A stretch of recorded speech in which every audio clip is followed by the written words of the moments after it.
They told him not to go out that night, that the storm would kill him before he reached the ridge. But when Hank saw the tiny shapes huddled in the snow, he didn't think about the cold, he thought about how much time they had left.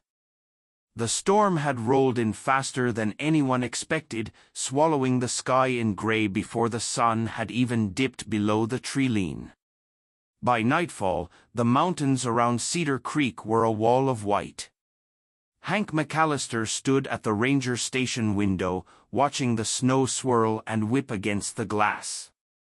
At 62 years old, he'd seen his share of blizzards, but this one had a bite to it, the kind that could freeze the breath in your lungs before you made it a mile. He had just poured himself a mug of coffee when the phone crackled on the desk. It was Jacob, a young trapper who lived half a mile down the road. His voice was strained. "Hank, I saw something. By the East Ridge. Looked like cubs." Hank set the coffee down, already reaching for his coat. "Cubs? Out in this?" "Yeah. 3 of 'em. Small. No mother anywhere." "If they're still out there by morning," Jacob's voice trailed off, the unspoken truth hanging heavy in the air. Hank didn't need to hear the rest. In a storm like this, those cubs wouldn't last the night. And while he knew full well the risks of venturing out now, he also knew something else: if he didn't go, no one would. The wind howled the second he stepped outside, slamming into him like a wall. Snowflakes the size of quarters stung his face. He adjusted his lantern, pulled the scarf higher over his mouth, and started the long trudge toward the ridge. Every step was a battle.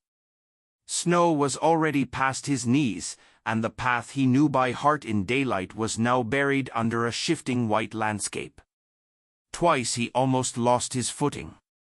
His breath came in short bursts, clouding the air around him. But he pushed on, guided by instinct and the faint memory of Jacob's directions. Half an hour later, he saw them, 3 tiny shapes, no bigger than puppies, huddled in a shallow dip in the snow. Their fur was crusted with ice, their eyes half-lidded with exhaustion. Hank's chest tightened. Without their mother's warmth, they were as good as gone. He dropped to his knees in the snow. "Hey there, little ones," he murmured, his voice low and steady, though the wind nearly swallowed the sound. One cub lifted its head weakly, letting out a soft, pitiful whimper. He scooped the first one into his coat, tucking it against his chest. The cub's body was like a block of ice. The other 2 backed away, frightened, but too weak to run far. Hank gathered them quickly, holding all 3 against him, his coat barely able to cover their trembling bodies. The walk back was worse. His legs burned, his lungs screamed for air, and the weight of the cubs made every step heavier. More than once, the thought crossed his mind, I might not make it back. But each time, he'd feel a faint movement from inside his coat, a reminder of why he couldn't stop. When he finally saw the glow of the ranger station through the storm, relief nearly dropped him to his knees. Inside, he set the cubs on a blanket by the fire, rubbing their fur to bring the blood back into their limbs. He melted snow in a pot, mixing it with powdered formula from the emergency wildlife kit. One by one, the cubs drank, their tiny mouths latching on with desperate hunger. Hours passed before they stopped shivering. Hank sat beside them, exhaustion pulling at his eyelids. Outside, the storm raged on, but inside, the soft sound of breathing filled the room. By morning, the worst of the blizzard had passed. Hank knew what had to be done, the cubs needed care beyond what he could give. Wildlife rescue arrived that afternoon, loading the cubs into a heated van. Hank stood in the doorway as they drove away, the smallest cub looking back through the glass with dark, curious eyes. He didn't know it then, but that wasn't the last time he'd see them. spring came late that year. The mountains held onto their snow longer than usual, and the forest stayed hushed under the weight of winter's memory. For Hank, life returned to its quiet routine: morning patrols, maintenance on the trails, the occasional rescue call for hikers who didn't respect the weather. He didn't expect to think much about the cubs again. Wildlife rescue had promised they'd be cared for, maybe even rehabilitated for release.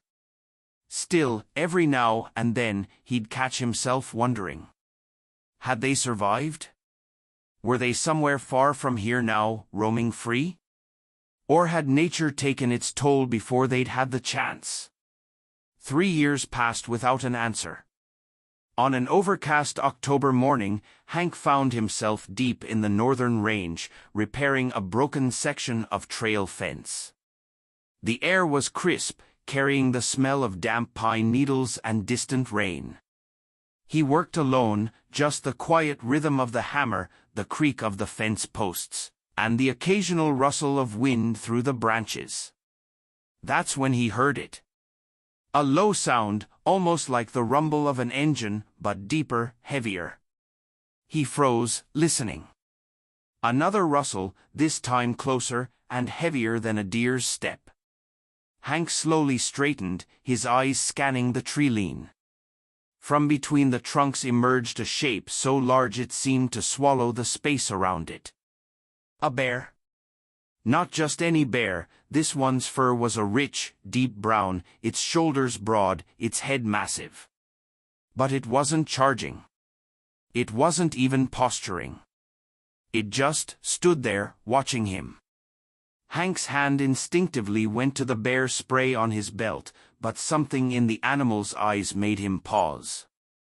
They weren't wild with fear or aggression. They were steady, almost familiar. Then the brush behind the bear shifted again, and out came 2 more. Smaller, younger, but nearly full-grown. They stood slightly behind the first, their movements cautious but calm.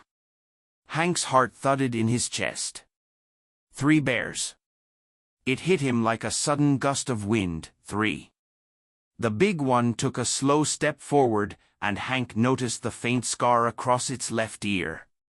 His breath caught. That scar. He remembered the smallest cub, the one that had looked back through the rescue van window all those years ago.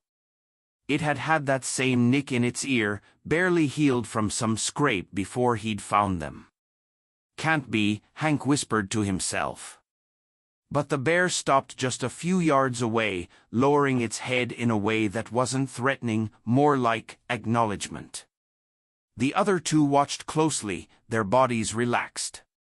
For a long moment, man and bear just regarded each other in the quiet forest. Then, without a sound, the big bear turned and began walking toward the ridge. After a few paces, it stopped, looked back, and gave a short huff, almost like it was waiting for him. Hank hesitated. Every instinct told him following a bear was madness. But something deeper urged him forward. He trailed them at a safe distance, weaving through dense pine and over fallen logs, until they reached a narrow ravine where the air seemed colder, heavier. The big bear stopped at the edge, looking down. Hank stepped closer and froze.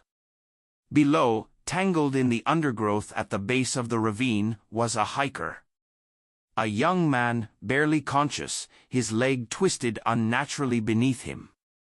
From the look of the tracks in the snow-dusted ground, he'd fallen from the upper ridge and been there for hours, maybe longer. The bears didn't move any closer.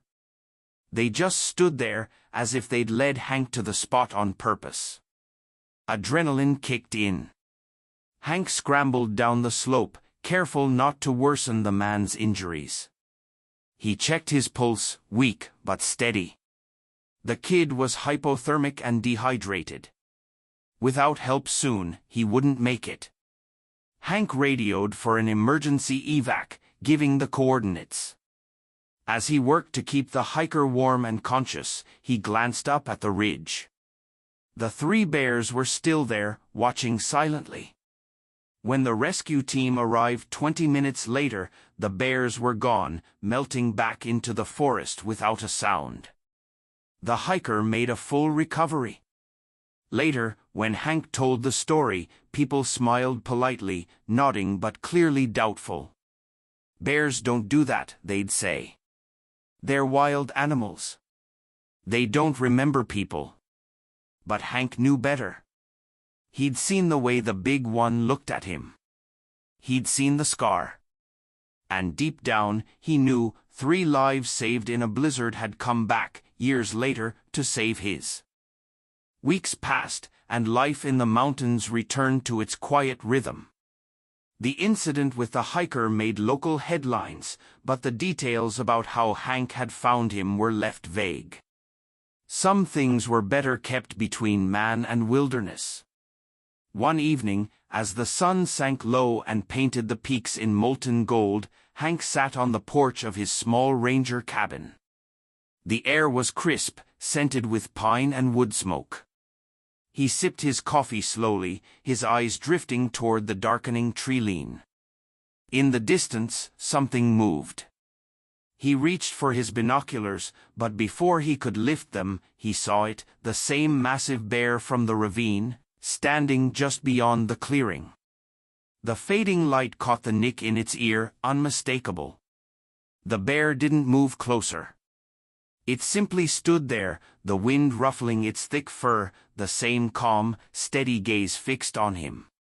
Behind it, just barely visible, were the other 2, lingering in the shadows like silent guardians.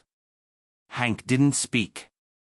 Words seemed too small for a moment like this. He just gave a slow nod, an acknowledgement across the invisible bridge between human and animal. The bear huffed once, a short exhale that hung in the cold air, then turned and led the others back into the forest. In seconds, they were gone. Hank sat for a long time after that, listening to the soft sounds of the night settling in. He knew he might never see them again. But in his heart, he also knew something unshakable. In the wild, bonds aren't always built with touch or words. Sometimes they're forged in acts of quiet rescue, repaid when you least expect it. The mountains held their secrets. But for Hank, one truth was clear. Once, long ago, he had saved 3 small lives.